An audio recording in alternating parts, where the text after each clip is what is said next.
నమో వెంకటేశాయ. మీ అందరికీ నమస్కారము.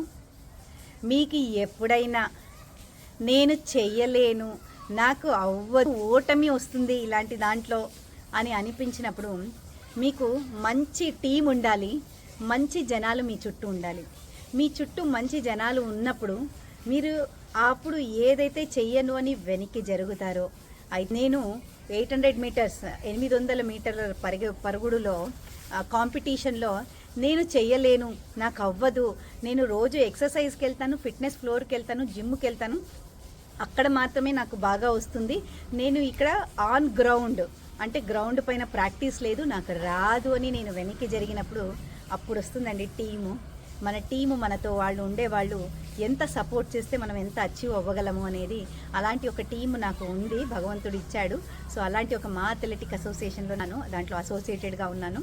సో ఆ గ్రౌండ్లో 800 మీటర్స్ రన్నింగ్కి నేను వెనక్కి జరిగాను, నాకు అవ్వదు, నేను పరిగెత్తలేను, ఇన్ని జనాలు ఉన్నారు, నాకు అవ్వదు, నేను ప్రాక్టీస్ లేదు అన్నప్పుడు టీమ్ మెంబర్స్, నా మెంటర్స్, నా టీమ్ మెంబర్స్, నా సపోర్టింగ్ పీపుల్, సో అందరూ ఎంత మంచిగా సపోర్ట్ చేశారు. నువ్వు చెయ్యగలవు, నువ్వు అవుతుంది, నీకు ఖచ్చితంగా అని కాన్స్టాంట్ ఎంకరేజ్మెంట్. నేను 800 మీటర్స్ పరిగెంత వరకు కూడా వాళ్ళు కాన్స్టాంట్గా నాకు ఎంకరేజ్ చేస్తున్నారు. అంటే ఎందుకు సాధించలేమండి, ఖచ్చితంగా మొదటి స్థానము అంటే గోల్డ్ మెడల్ని సాధించానన్నమాట. వచ్చింది నాకు 800 మీటర్స్ రన్లో.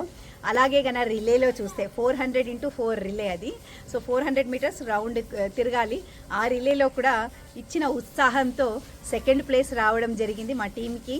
సో ఇలా మనకు ఎప్పుడు టీం మంచిగా ఉంటే మనం ఎలాంటి అయినా సాధించగలము.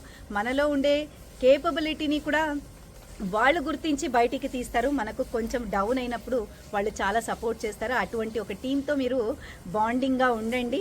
సో మీరందరూ ఆరోగ్యంగా ఉండి మంచి సరౌండింగ్స్లో ఉంటారని ఆశిస్తూ సెలవు తీసుకుంటూ ఉన్నాను. మీకు నా వీడియో నచ్చితే లైక్ చేయండి, సబ్స్క్రైబ్ చేయండి, మరి అందరికీ షేర్ చేయండి. ధన్యవాదములు.